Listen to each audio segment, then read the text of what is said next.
Bueno, nuestro encuentro del 10 de septiembre, el último de este año, del 5780, acuérdense que el jueves que viene no tenemos, empieza con el capítulo 24, ¿es correcto esto?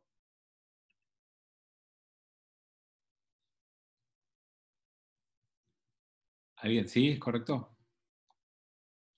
Bien, entonces vamos a... Eva pregunta por las grabaciones, ¿se suben siempre a Imasoret? ¿El sitio de Imasoret están siempre las grabaciones? O los pueden buscar en YouTube, que también suelen estar, pero en Imasoret, en el sitio nuestro, están las grabaciones. Bueno, vamos a arrancar capítulo 24. Dios le dijo a Moshe, sube a Dios junto con Aarón, Nadab y Abiú y 70 ancianos. Esto ya lo vimos, deben inclinarse a distancia. Entonces, solo Moshe se acercará a Dios. Es posible que los demás no se acerquen y que la gente no suba con él. Moshe vino y le contó al pueblo todas las palabras de Dios y todas las leyes. Todo el pueblo respondió con una sola voz, guardaremos cada palabra que Dios ha dicho.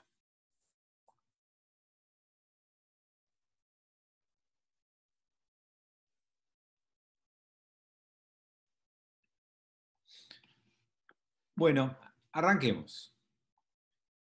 Si ustedes recuerdan, antes de entregar los 10 mandamientos, el texto contaba, en el capítulo 19, que Moshe preparó a la gente para poder subir, que la gente le dijo, nosotros no nos animamos, subí vos, y entonces Moshe iba a ser el que iba a subir, y en el capítulo 20 vimos los 10 mandamientos. Y después del capítulo 20, estuvimos leyendo el capítulo 21, 22 y 23, donde está lleno de mitzvot, un montón de mandamientos diferentes, diversos, de todo tipo, que fue lo que estuvimos viendo.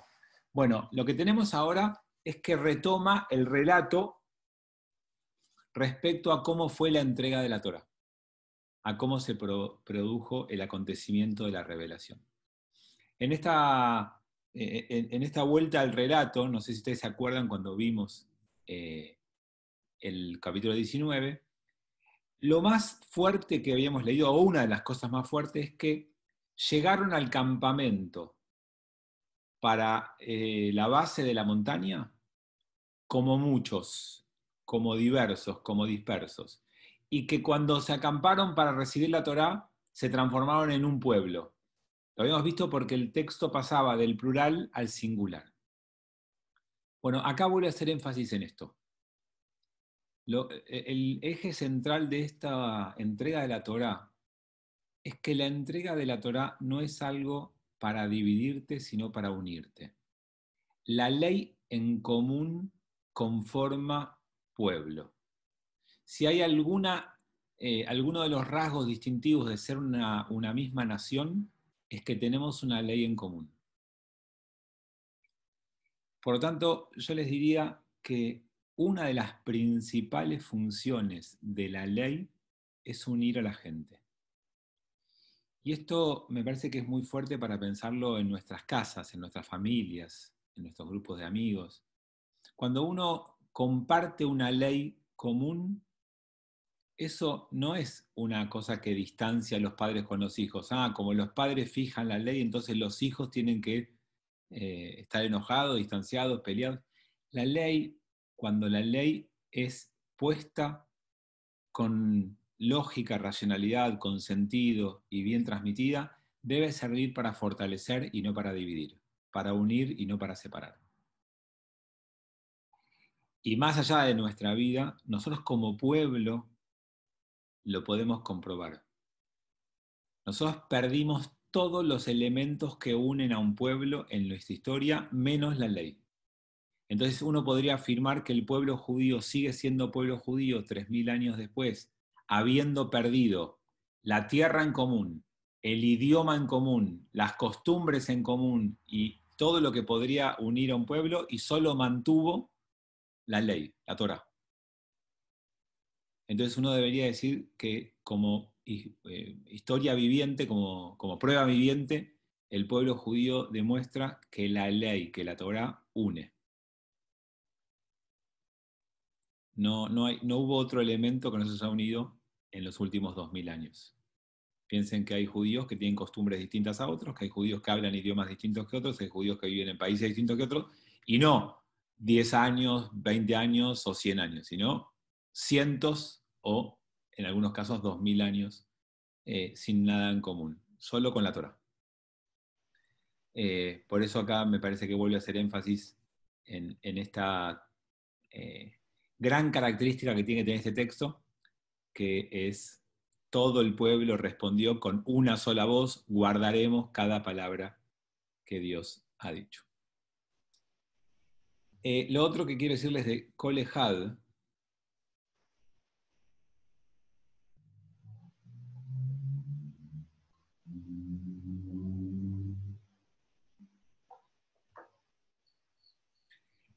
Kol Echad, con una sola voz. Ustedes saben que cuando hablamos un poco de Jacob y Esaú, no sé si lo recuerdan, Jacob y Esaú eran dos mellizos que terminaron disputando el mismo lugar, y para que uno se quede con el lugar del otro, se hizo pasar por el otro. Y cuando el padre, Yitzhak, algo le llama la atención, dice: Akol Kol Jacob, Yadaim Yedai Esav. La voz es la voz de Jacob. Las manos son las manos de Esaú. ¿Se acuerdan en el episodio? Cuando Jacob, disfrazado de Esaú, con las vestimentas, olía a Esaú, se puso pelos en la mano, era tocado como Esaú, pero cuando hablaba se escuchaba la voz. En ese momento vimos que Kol, la voz, era la esencia, y que las manos eran lo externo a tu esencia, y que lo importante era que la esencia sea la esencia de Jacob y que las manos podrían ser las manos de Isaac. De alguna forma, los rabinos interpretaban que lo que estaba en disputa eran dos modelos distintos de liderazgo. El pueblo judío iba a seguir con la voz de Jacob o con las manos de Isaac. Lo que simbolizaba la voz de Jacob es que íbamos a ser un pueblo que nuestra palabra iba a estar como lo esencial de lo que somos. Mientras que el modelo de Isaac es que la fuerza de tu mano es lo que va a marcar lo que sos. Y de alguna manera, durante 3000 años, predominó la voz de Jacob por encima de las manos de Isaac. Es decir, que cada vez que frente a la disyuntiva de la fuerza de nuestra voz o la fuerza de nuestras manos se presente, debiéramos siempre optar por la fuerza de la voz y no por la fuerza de la mano. La gran pregunta que surge es si Israel actual, moderno, respeta el modelo de la fuerza de la voz o la fuerza de la mano. Y si fuera que es la fuerza de la mano, también uno puede preguntarse si hay alternativa o no la hay, si fue obligado o no fue obligado, y cuánto de nuestra esencia podemos llegar a perder en esa disyuntiva. Sí, Marce, que vi que querías decir algo. No, eso te iba a preguntar, si cuando hablas de la fuerza de la mano es solo a nivel violencia, a nivel o tiene que ver que las manos se pueden usar de otra manera. Yo lo pensé primero en todo lo que es la siembra y todo cosecha, pero después... Sí, pero cuando vos ves en la tipología de Isab, no es que está simbolizada su mano porque sembraba, sino que su mano era la fuerza que él tenía, que era cazador de animales y era violento y era el que hacía la guerra. Digamos, en la tipología rabínica está claro la metáfora. Puede ser que uno puede vincular las manos con otra cosa, pero en Isab era la fuerza. Okay.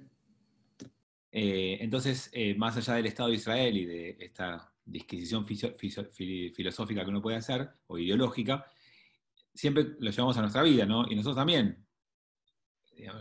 Nuestra voz convence o nuestro poder ejerce presión para lograr lo que queremos. ¿Por dónde nos movemos? ¿Cuál es nuestra estrategia o nuestra forma de comunicarnos con los demás y de conseguir lo que queremos? Entonces, la voz es lo que debiera primar por encima de la fuerza o el poder. Por lo menos esto es lo que la Torá nos transmite con estas ideas. Bien, sigamos. Avanzamos una paginita. 4. Moshe escribió todas las palabras de Dios, se levantó temprano por la mañana y construyó un altar al pie de la montaña junto con 12 columnas para las 12 tribus de Israel. Envió a los jóvenes consagrados entre los israelitas y ofrecieron bueyes como holocausto y ofrendas de paz a Dios.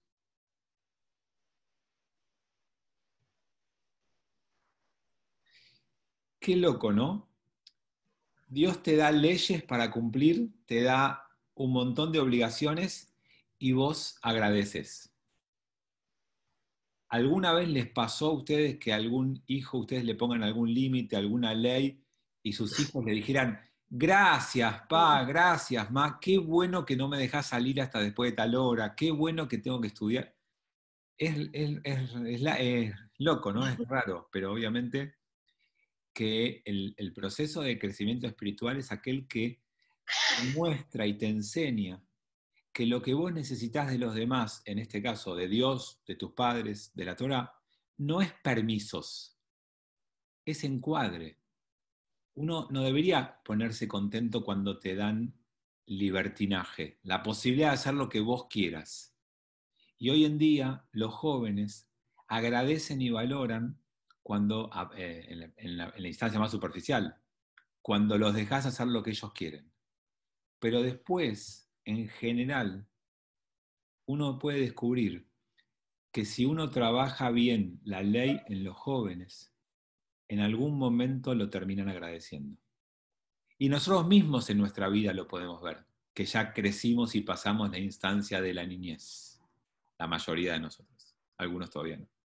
Pero sí, ¿cuántas veces uno dijo, y la verdad, tenía razón mi viejo cuando me dijo tal cosa? Y la verdad que cuando me pasó tal cosa fue bueno, aunque en el momento me pareció malísimo y espantoso. Nada, Moshe, en este acto de agradecimiento, de entrega a la ley, nos muestra que la ley es buena para nosotros, nos hace bien, aunque en la primera instancia nos revele.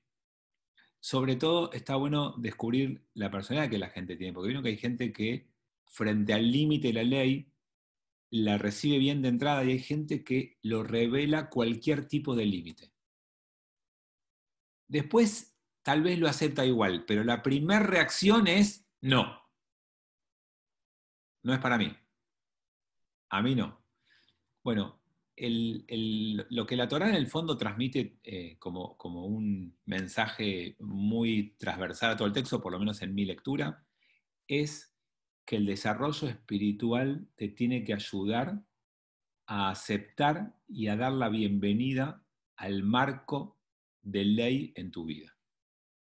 Que una buena vida no es aquella que te levantás para hacer lo que se te da la gana todos los días, sino aquella que tiene un encuadre en el que hay un ordenamiento, una ley y una autoridad.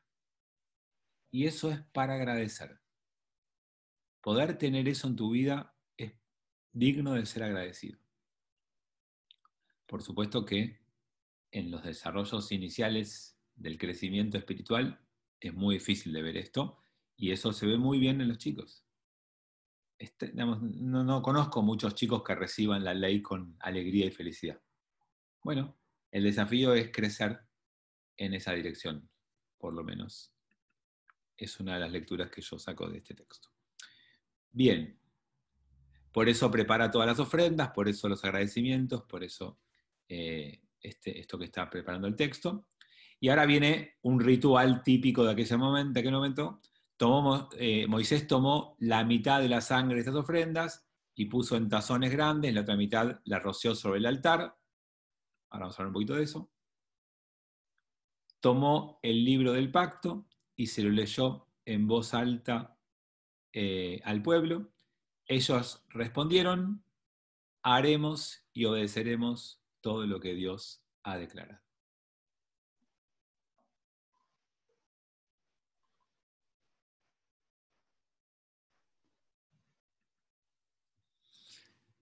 Bien. Armando dice ahí, la ley es lo que permite la existencia de la civilización. Por supuesto, 100% de acuerdo, Armando. Empecemos primero con la sangre. En la tradición judía, la idea de pacto está acompañada de la idea de sangre. Y eso lo sabemos porque en el Brit Milá, en la circuncisión, tiene que haber sangre. Alcanza con una gotita para los más extremistas y con que la sangre se acumule aunque no salga y quede colorada la parte de la piel. No importa, es simbólico. Pero la sangre es parte de los pactos. Desde el Brit Milá en adelante, porque de alguna manera un pacto es sostenido con tu vida y sangre es vida. Esa es la diferencia entre un acuerdo y un pacto. Un contrato lo firmás. Un pacto pones tu sangre en juego. Pones tu ser. No significa que no lo puedas romper, deshacer o anular. Pero te compromete mucho más que simplemente un contrato. Lo que une un pacto tiene la fuerza de unir una vida. Y por eso el vínculo entre el pueblo judío y la Torá no es un contrato, es un pacto. Y por eso el vínculo entre un padre y su hijo en la tradición de Israel no es un contrato, es un pacto. Siempre que haya sangre, significa que vos estás involucrado en ese acuerdo plenamente. Entonces, por eso hay un ritual con sangre, que era habitual además en los sacrificios de animales. Y después viene una frase que va a aparecer en estos capítulos varias veces y que es, yo diría que es una de las frases clásicas de la tradición de Israel. En hebreo, Nahase Venishma,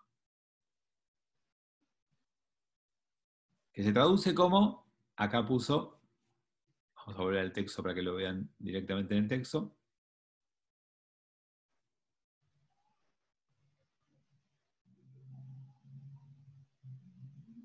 haremos y obedeceremos todo lo que Dios ha declarado. Esa es la respuesta del pueblo judío frente a la Torá. Nahase Venishma. No es la única vez que aparece, ahora va a aparecer varias veces más, pero detengámonos porque es una frase central para entender y comprender ideología del pueblo judío y, creo yo, enseñanza de vida. Tenemos gente acá que sabe un poquito de hebreo, ¿verdad? Sí.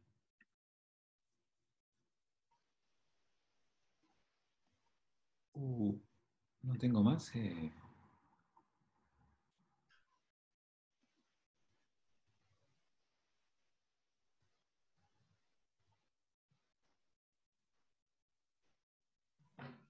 Bueno, antes tenía un pizarrón que era más fácil de poner en pantalla. Bueno, ya veré.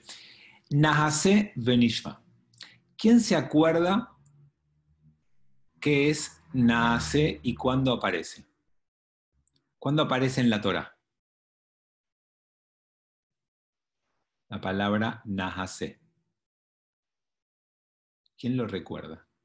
¿Quién lo sabe?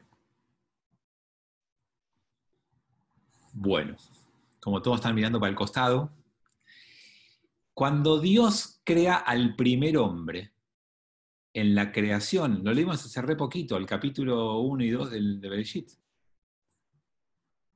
Cuando Dios crea al primer hombre, dice, Nahase Adam, hagamos un hombre. Y cuando el texto ahí dice hagamos un hombre, está fuera de contexto, porque todos preguntamos, ¿cómo hagamos un hombre, Nahase? Si Dios está solo, ¿por qué habla en plural? ¿Qué es hagamos? ¿Con quién hace Dios? ¿Sí? Vimos que una opción es con los ángeles, que una opción es con el mismo hombre que le dice, vení, te invito a que creemos juntos al ser humano. Hay un montón de explicaciones. Pero lo cierto es que la palabra naase, salud Cintia, la palabra naase es una palabra que no encaja en ese texto. Y siempre que hay una palabra que llama la atención, hay que conectarla con esa palabra en otro lugar que también llame la atención. Entonces yo les pregunto, ¿por qué acá llama la atención?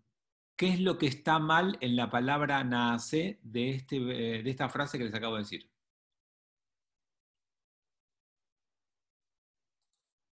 Están acá conmigo, ¿no? Sí. Y que primero es como vamos a hacer y después vamos a escuchar qué tenemos que hacer. Tal cual, Pato.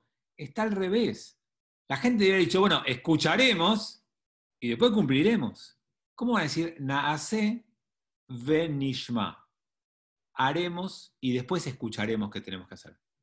Entonces, de acá hay 2, 3 implicancias centrales en la vida judía y, perdón que lo repita tanto, pero a mí me encanta esto.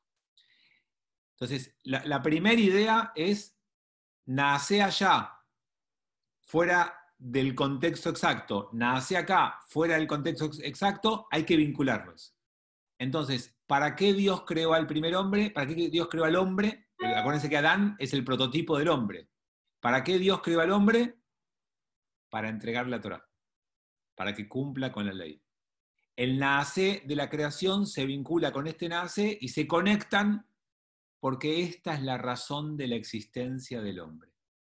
Por eso cuando a Maimónides le preguntan, ¿cuál es la recompensa o el mérito para cumplir con la Torá? Maimónides dice, no hay recompensa para cumplir con la Torá, porque para eso fuiste creado. Fuiste creado para recibir la Torá. No te vanaglories, no te hagas el canchero, ni el héroe, ni el genio, porque haces lo que corresponde que tenés que hacer. Es como cuando algún hijo nuestro hace algo básico y central y no me agradeces, ¿sí? ¿Cuál es el premio? ¿Cuál es la recompensa? No, mi amor, ¿qué recompensa? Eso es lo mínimo que se espera de vos. Entonces, nace, fue creado para esto. Segunda implicancia de nace benishma. La palabra nishma en hebreo tiene varios significados y no es solamente escuchar. Además de escuchar, también es entender y comprender. Entonces el texto está diciendo, ¿sabes qué? Hacé y después vas a entender y comprender. Y eso lo que significa en el fondo es que el judaísmo es una experiencia vivencial, no es un saber académico y no es filosofía, es experiencia de vida. La única manera de entender el judaísmo es cumpliéndolo, viviéndolo. No saben la cantidad de veces como rabino que me pasó, que alguien me dice, yo cumpliría Shabbat, yo comería kasher, si me lo explicás y me convencés, lo hago. Ese es el error. El judaísmo, ¿sabes qué? Es al revés. Vivilo, no te lo puedo explicar. Vivilo y después te vas a dar cuenta solo. Nace benishma. Viviendo, recién ahí te vas a dar cuenta qué te propone el judaísmo. Es una experiencia 4D que tiene tantas puertas para saborear y para disfrutar que no alcanza con una explicación hablada. No tiene que ver con una racionalización, tiene que ver con sumergirte y ser parte. Es como, Buber decía, es como la diferencia entre leer el menú de un restaurante y comer. Es como la diferencia, también decía Buber, de que alguien me hable del mar o yo me sumerja abajo de una ola. No hay forma de explicarlo con palabras, lo que se siente cuando podés sumergirte y tirarte al mar o disfrutar de una comida. Por lo tanto, la segunda implicancia central de todo esto es que el judaísmo no es una filosofía, no es una ideología, es una experiencia de vida. Sí, Marce. Te hace poner el cuerpo, o sea, el judaísmo te pide que lo pases por el cuerpo, o sea, que no te quedes en la palabra, como hablábamos antes. Sí, y que sea algo abierto a los 5 sentidos. Okay. Fabián, Sí.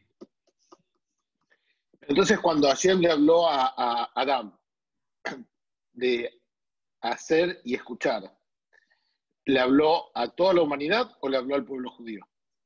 ¿La Torah es para toda la humanidad o para el pueblo judío? Si le habló a Adán, es para toda la humanidad. Está buena la pregunta, Armando, gracias. Miren, si seguimos alguna lectura rabínica, cuando Dios crea a Adán, el plan era que toda la humanidad reciba la Torá. 10 generaciones después, ve que la humanidad descarrió, se fue, y por lo tanto decidió destruir al mundo y volver a intentarlo. Y lo pone a Noaj y a sus hijos como cabeza de esto. Pasan 10 generaciones y tampoco funciona. Está la Torre de Babel en el medio, ¿se acuerdan? Digamos, el mundo sigue mal. Entonces Dios elige a una persona, ya no a la humanidad entera, para que esa persona reciba la Torá. Y que ese pueblo se transforme, en términos de la Torá, Armando, en Or Lagoim, en luz para las demás naciones. Entonces lo que en el fondo dice el texto, sí, en el final del proceso será para todos. Los que están obligados en la primera instancia a tomar, a cumplir y a vivir con la Torá son los descendientes de Abraham. Y después ellos en algún momento, con la llegada del Mashiach, van a irradiar esa Torá a todo el mundo. Entonces, en el final de la historia, sí. ¿Hoy están obligados? No. Si alguno quiere venir y sumarse, ¿puede? Sí. Pero ayer nunca había dado la Torá antes. Entonces, decís que la humanidad se descarrió, pero se descarrió porque nunca había recibido la Torá. Según la tradición judía, la primera generación tenía una sola ley y la transgredió. Cuando llegó Noaj, les dieron 7 leyes y se las transgredieron. Entonces, cuando llegó Abraham, la ley fue en la Torá para este pueblo. Siempre había una ley, siempre hubo un límite. ¿Cuál fue la primera ley? No comerás del árbol del fruto prohibido. ¿Cuánto duramos? Según el Midrash, 12 horas. O sea, siempre hubo una ley. La Torá, hay una a Adán y Eva, hay 7. Y después cuando Caín mata a Abel, también hay una nueva ley, que nadie más puede matar a otro. Y tampoco se cumple. Cuando llega Noah y esa generación se volvió malvada, perversa. Digamos, la Torá hace referencia, pero igual de vuelta, no lo piensen como algo histórico. Lo que para mí el texto dice es, y es algo interesante porque me parece que habla mucho de nuestra esencia como pueblo y de lo que nos pasó en la humanidad con lo que pensamos. Y es que el pueblo judío es la cara en el mundo de una ley, que nadie niega su importancia, pero que todos ven que no estamos a la altura de cumplir como humanidad. Entonces, cuando el mensaje es incuestionable, pero te hace ruido en tu vida, te enojas con el mensajero. Si vos le marcás algo a tu hijo adolescente, que se da cuenta que tenés razón en lo que le decís, lo más probable es que se enoje con vos. Es un mecanismo de defensa psicológico muy típico. ¿Podés repetir lo que dijiste del pueblo judío? ¿Cómo es? Sí. Esto lo dice George Steiner en un libro en donde intenta explicar qué pasó con el pueblo judío y la humanidad. Y él dice, el pueblo judío le trajo a la humanidad un mensaje ético y moral incuestionable. Cuando vos lees la Torá y lees los 10 mandamientos, ¿quién puede decirte que es una aberración, que está mal? Vos leías el código Hammurabi y vos podés cuestionarlo, ¿sí? Hay que cortarle la mano al ladrón, hay que sacarle un ojo Vos podés cuestionarlo, decir, ahora cuando alguien lee la Torá y dice, ama a tu prójimo como a ti mismo, no asesines, no robes, no mientas, tenés un solo Dios, sé fiel a Él, comportate bien, sé justo, ¿y quién te va a decir que está mal? Entonces, el mensaje es incuestionable, pero cuando ese mensaje lo recibís y lo confrontás con tu vida, y no, la verdad que lo que dice está bien, pero yo no estoy a la altura. Si ese es el parámetro, yo me saco un 2. Y entonces cuando vos el mensaje no lo podés cuestionar, ¿te parece bien? Pero el que te lo trae te expone en tu desnudez, te expone en tu falta, vos te enojás. La reacción del adolescente descubierto es enojo. Y cuando te enojás, tenés dos opciones. O refutás el mensaje o atacás al mensajero. No, el problema es cómo me lo dijiste. Y se enoja tu hijo adolescente. No, yo si me lo hubiera dicho de otra manera lo hubiera aceptado, pero mirá cómo me lo dijiste. Y no, lo que se enoja es que descubriste o lo pusiste en evidencia en la falta que estaba cometiendo. Bueno, según George Steiner, el pueblo judío le trajo a la humanidad un mensaje ético, moral, incuestionable, pero al traerlo puso en evidencia lo lejos que estamos de cumplirlo. Por lo tanto, se enojaron con el mensajero. Sí, Armando. Entonces, esa es la base del antisemitismo. Según George Steiner, es uno de los rasgos que hay que tener en cuenta a la hora de pensarlo. Como siempre les digo, los fenómenos complejos nunca tienen una sola explicación. Es múltiple, hay un montón de variables y más para pensar, pero yo no descartaría nunca esa. Me parece muy inteligente y muy bien planteada, como una más, como un condimento más para pensar. No diría nunca que esa es la explicación total. Mientras fui hablando, aparecieron algunos chats. ¿El libro es un concepto simbólico? A ver, Osvaldo, si querés profundizar un poquito más, que no entendí.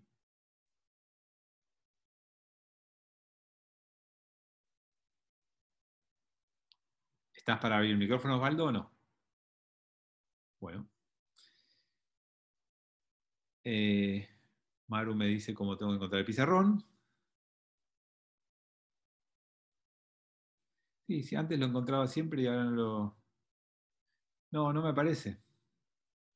Cuando pongo para compartir, siempre lo hice, lo hago siempre, lo uso siempre. Por eso digo, a veces se van actualizando y van cambiando las disposiciones. Bueno, no importa. El orden de la oración. Bien, alguien lo había puesto por chat. Tomás dice, haremos y obedeceremos. Ineni, plural. ¿No es acaso suficiente?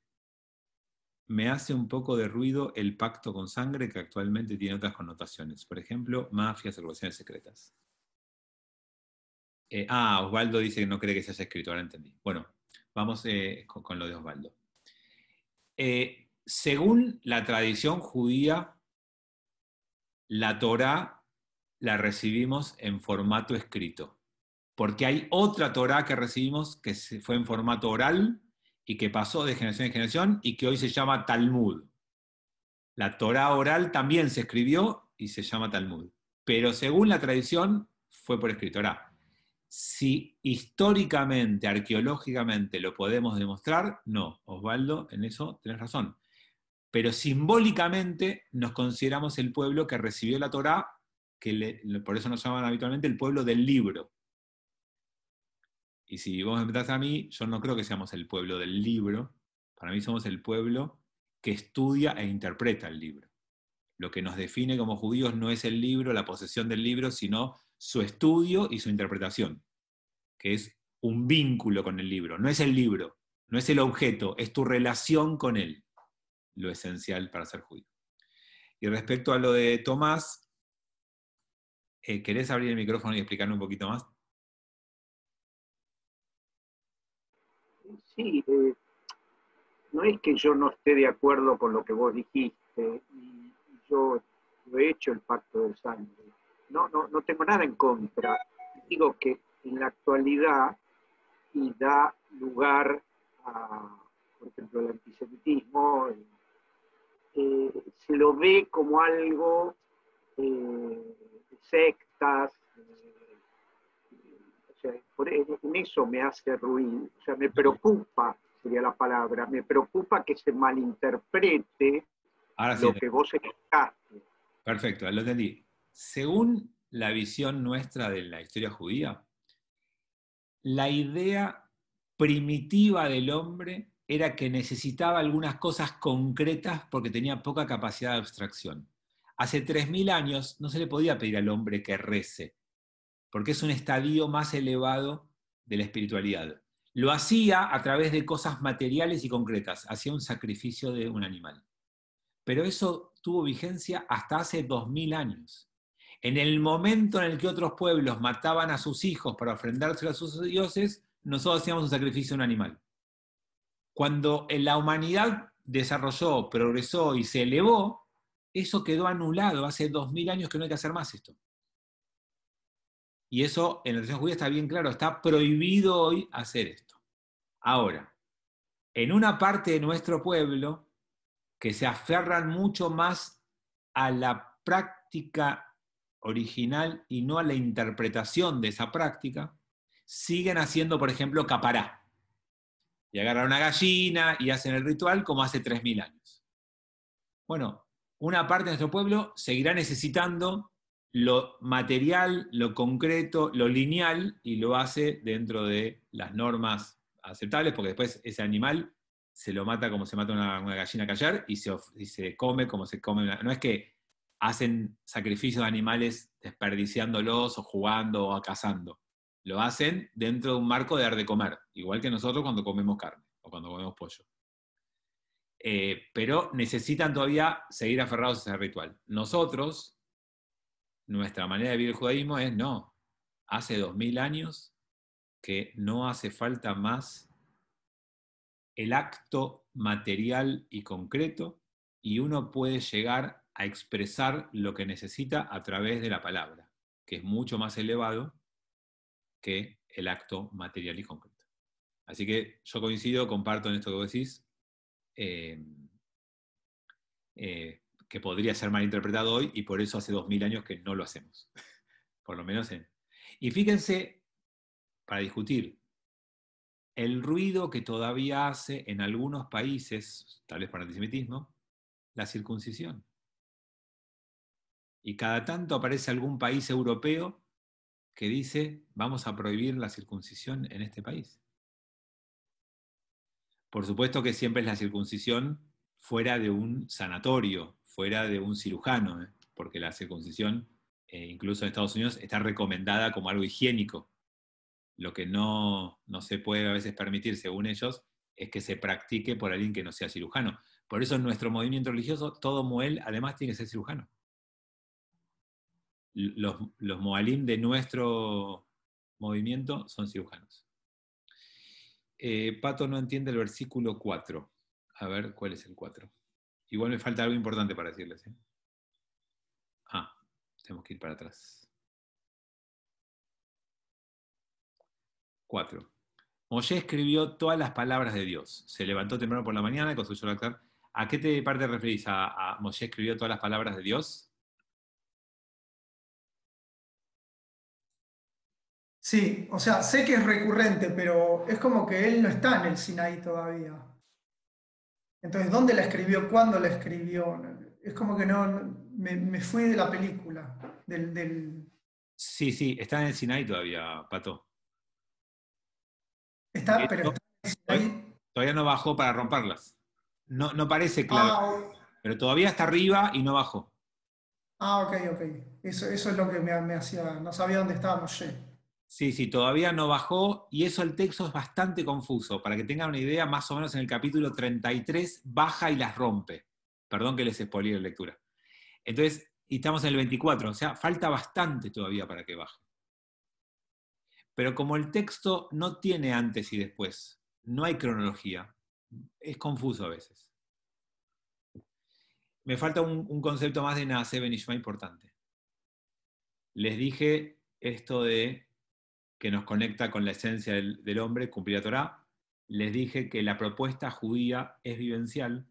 Y lo tercero, de acá aprendemos también que la esencia judía se juega en lo que haces y no en lo que crees. Vamos a ser todos juzgados por nuestros actos y no por nuestras intenciones. No es una cuestión de fe, es una cuestión de práctica el judaísmo. Opuesto a otras religiones, especialmente a la cristiana. La fe, la intención, puede ser atenuante, pero se te juzga por lo que haces. Y por eso la respuesta judía empieza con Naaseh, porque lo central en nuestra vida es lo que hagamos. Entonces, yo los invito a ustedes a pensar en esto, cómo se vinculan con los seres queridos. ¿A ustedes les importan las formas, las intenciones o lo que en definitiva hacen los demás? Y cuando se piensan en ustedes,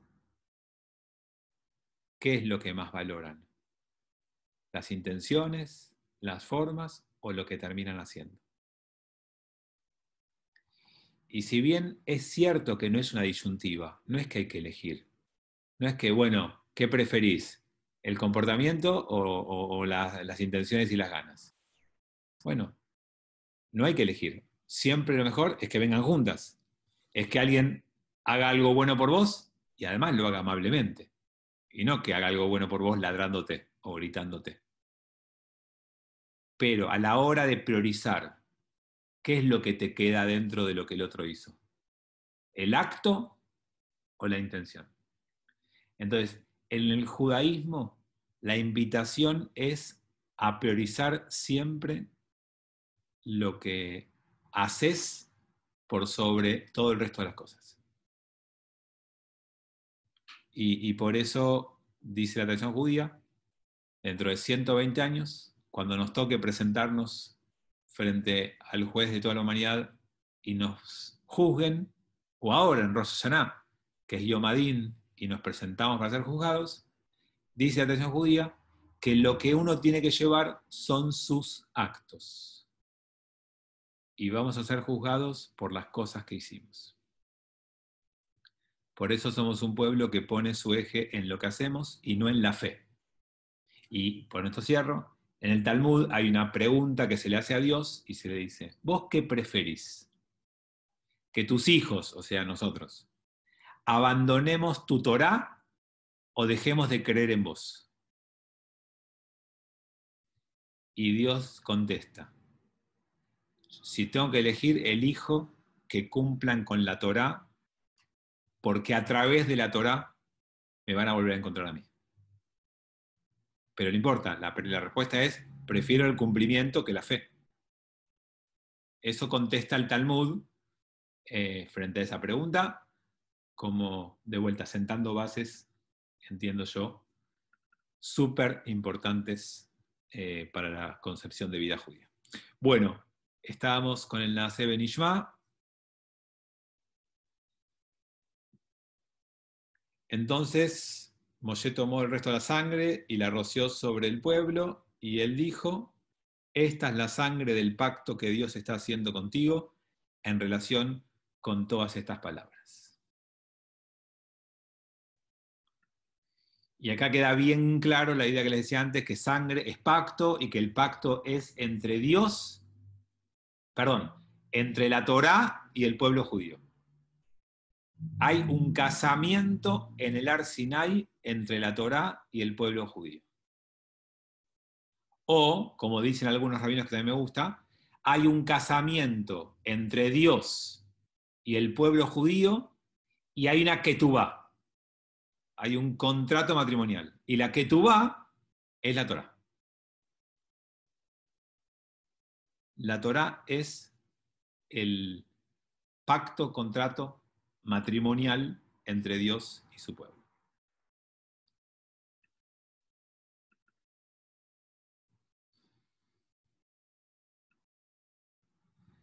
Entonces Moshe subió junto con Aarón, Nadab y Abiú y 70 de los ancianos. Ellos tuvieron una visión del Dios de Israel y debajo de sus pies había como un zafiro de ladrillo, al igual que la esencia de un cielo claro.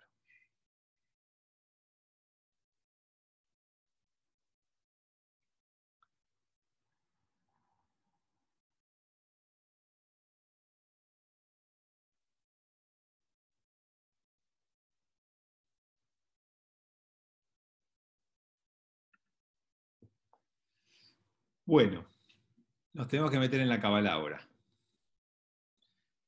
Déjame ver si tengo algún chat porque después ya no voy a poder verlos. No, perfecto. A ver, estamos frente a la experiencia de revelación más fuerte del pueblo de Israel. Si lo recuerdan, estaba el campamento en Har Sinai. Moshe sube hasta una instancia del Har Sinai con Aarón y los sabios, y después va a subir solo a la última instancia. Estaríamos, podemos decir, en el estado intermedio de esa revelación. Ahí llegaron solamente Moshe, Aarón y los 70 ancianos. El resto del pueblo estaba abajo, y después va a haber una instancia en la que llega solo Moshe. Lo que estamos leyendo es la base fundacional del pueblo judío. Y en esta experiencia de revelación, aparece una palabra clave que va a ser una de las palabras constitutivas de la Kabbalah. No sé si alguno la vio o la reconoce. ¿Saben a cuál me refiero? ¿Saben cuál es la palabra de la Kabbalah que aparece acá?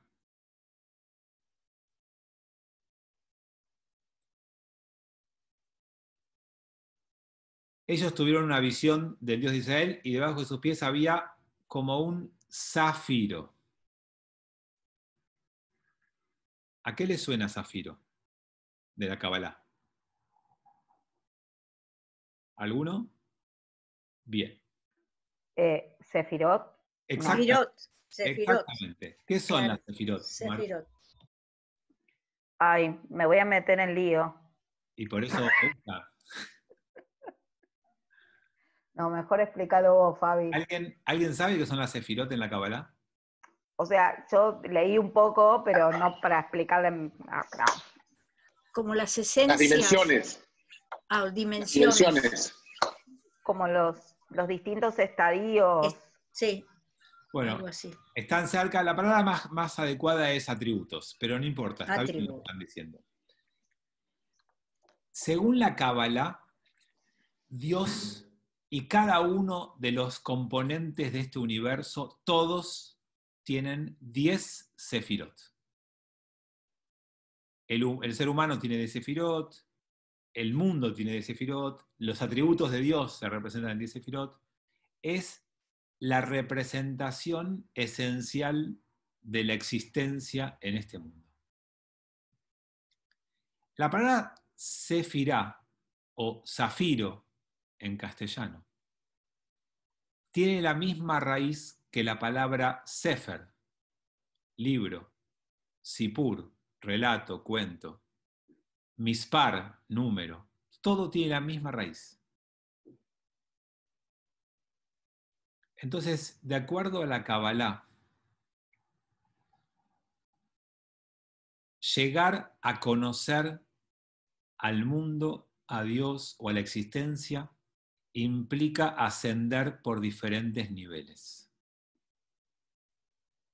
Y en las sefirot tenemos plasmados con forma de atributos esos niveles de ascenso de la persona en la búsqueda de conocer a Dios.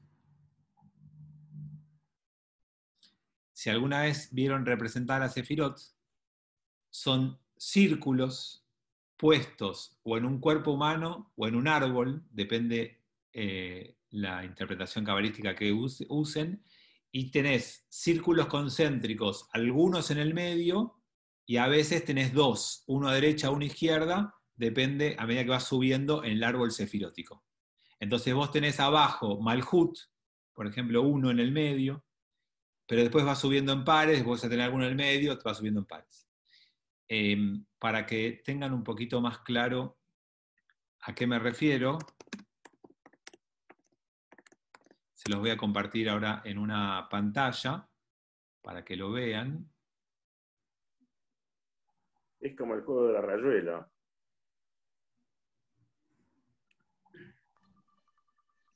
Como un árbol de Navidad.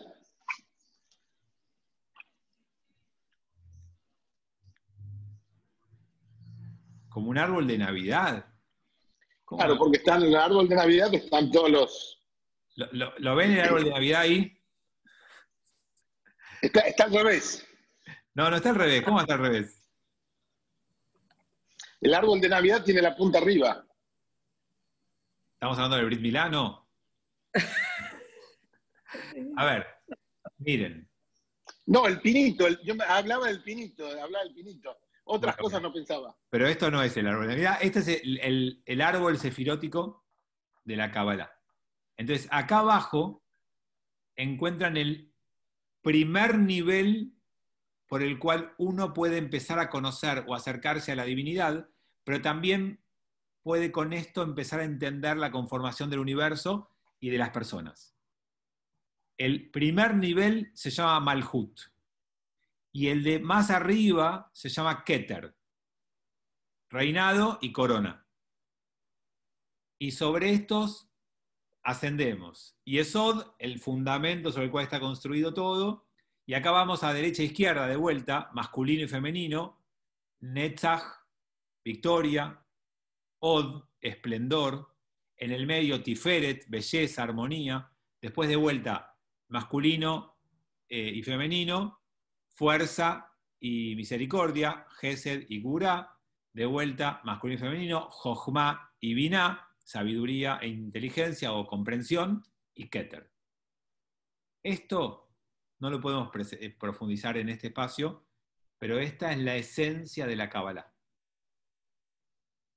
Y la palabra por la cual los rabinos empezaron a desarrollar la Kabbalah es por la que les acabo de mostrar.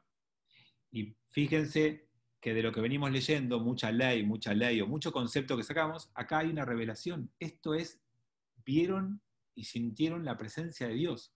Por eso la Kabbalah tiene esa concepción.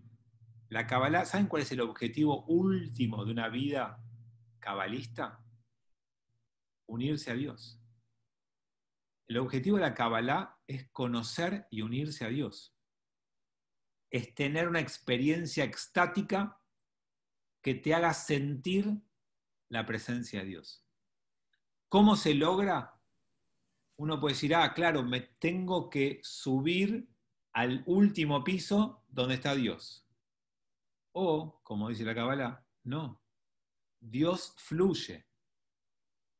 Para unirte a Dios, tenés que hacerle espacio dentro tuyo. No tenés que ir a buscarlo a ningún lado. No se trata de vos ir en busca de Dios. Es dejar que Dios ingrese en vos. Y vos tenés, aunque no te des cuenta, barreras que bloquean el ingreso. El ego, la materialidad, los enojos, la bronca, la frustración, la envidia. No sé, podemos nombrar 500 millones de obstáculos a la presencia de Dios en tu vida. La Kabbalah es el intento de despojarte de cada una de las cosas que no permiten el ingreso de la divinidad en tu vida.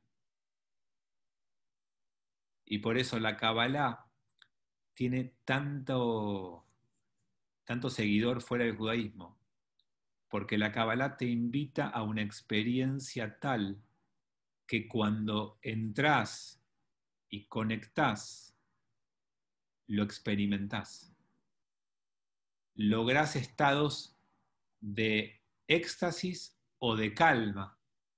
Lográs experiencias que van más allá de lo racional y lo explicable.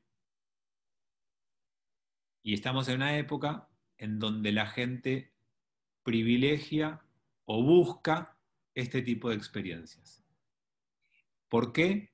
Quizás porque vivimos la época de mayor estrés de la historia de la humanidad, vivimos la época de mayor ansiedad en la historia de la humanidad, vivimos la época de mayor desequilibrio en el espíritu de cada uno de la historia de la humanidad.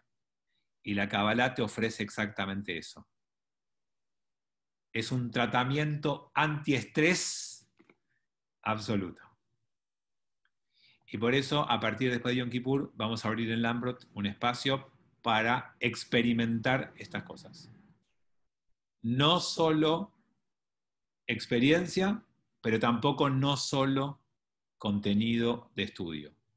Va a ser una propuesta para acercarnos a comprender un poco y a experimentar un poco la propuesta de vida de la Kabbalah o de la espiritualidad judía, del misticismo judío.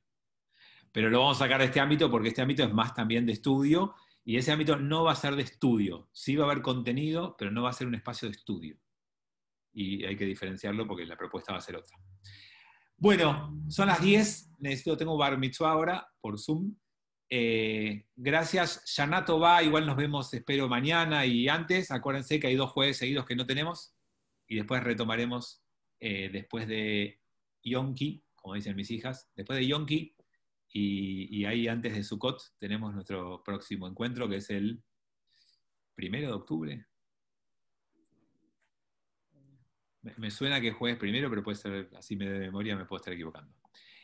Gracias, Shana Tova. Que tengan Shana un Tova. igual nos vemos mañana y el sábado también tenemos una linda propuesta, no se pierdan el sábado a las 19:30. Chau. Chao. Chao. Chau, chau.